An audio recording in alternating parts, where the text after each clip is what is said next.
اہل حدیث کا وہ فرقہ جو نجدی حکومت کے قیام میں ساتھ ملوث تھا، جس کو وہابی بھی کہتے ہیں، وہ فرقہ انگریز سے تقویت پا کر، انگریز سے مدد پا کر ایک حکومت قائم کرنے میں کامیاب ہوا۔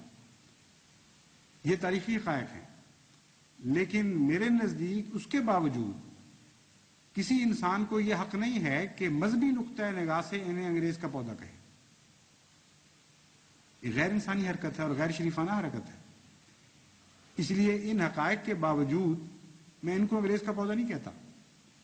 وجہ یہ ہے کہ یہ مذہبی تحریک آزاد مذہبی تحریک تھی، اس سے استفادہ کر کے ایک حکومت قائم کی گئی ہے انگریز کی طرف، جو انگریز کے تابع تھی، اور اس معاہدے میں یہ بات شامل تھی کہ آئندہ سے تمہاری فارن پالیسی آزاد نہیں ہے، بلکہ کلیتاً 100% تم ہمارے فارن پالیسی کے غلام رہو گے، اور اندرونی طور پر تم ان باتوں میں آزاد ہو۔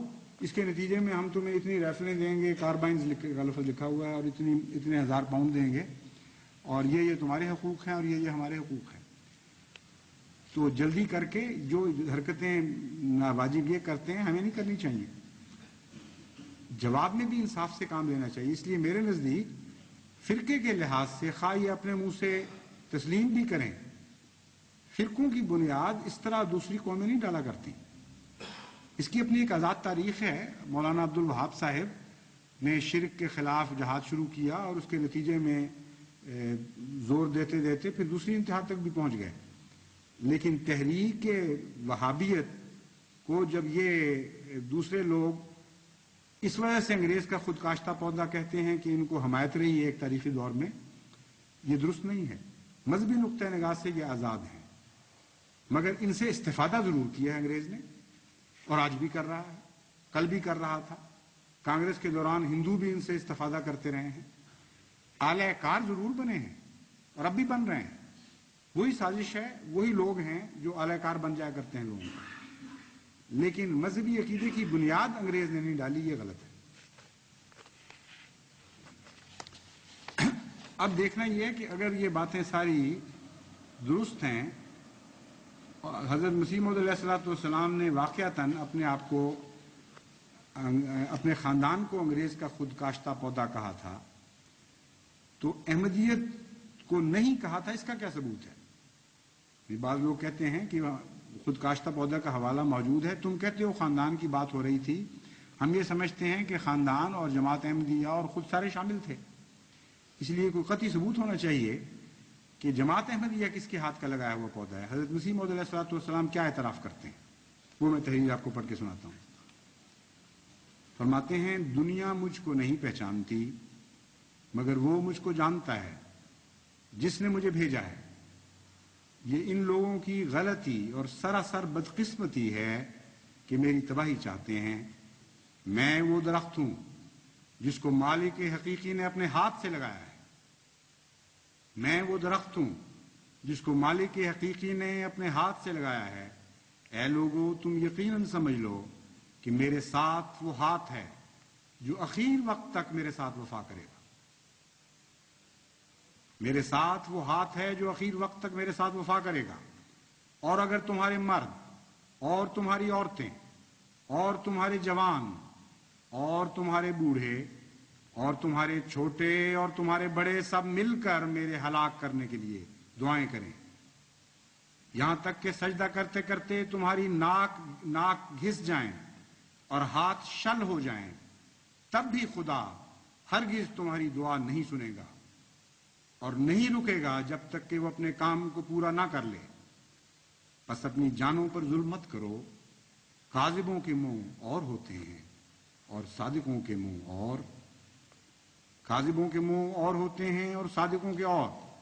خدا کسی امر کو فیصلے کے بغیر نہیں چھوڑتا، جس طرح خدا نے پہلے مامورین اور منکرین میں ایک دن فیصلہ کر دیا، اسی طرح وہ اب بھی فیصلہ کرے گا، وہ اب بھی فیصلہ کرے گا۔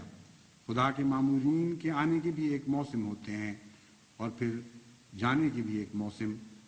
بس یقیناً سمجھو کہ میں نہ بے موسم آیا ہوں اور نہ بے موسم جاؤں گا۔ خدا سے مت لڑو یہ تمہارا کام نہیں کہ مجھے تباہ کر دو.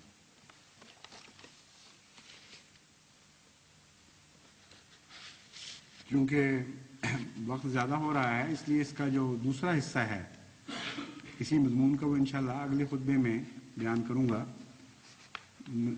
بہت سے حوالے میں نے چھوڑے ہیں، اس کے باوجود یہ مضامین ایسے ہیں کہ لازماً لمبے ہو جائیں گے.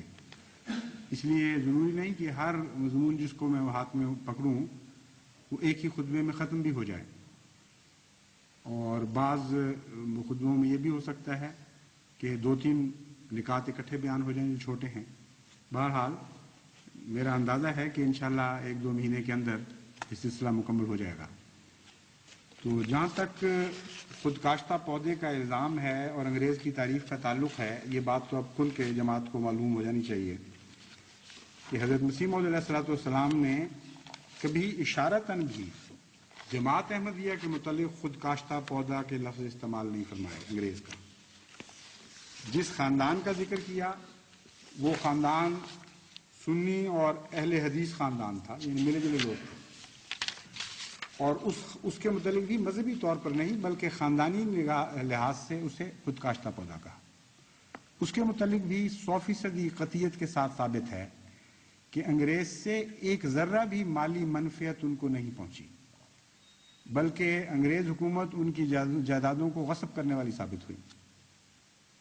اور الزام لگانے والوں کا اپنا یہ حال ہے کہ مذہبی طور پر بھی زبانیں کھل چکی ہیں، حیا نہیں رہی، خدا کا خوف نہیں رہا، ایک دوسرے کے فرقوں کو احمدیت کے علاوہ بھی خود کاشتہ پودا قرار دیتے چلے جاتے ہیں.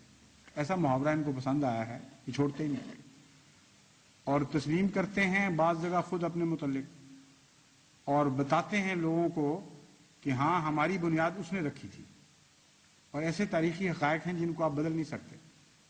اپنی زندگی، اپنے قیام کے مقاصد بھی بیان کرتے ہیں اور انہیں تسلیم کرتے چلے جاتے ہیں.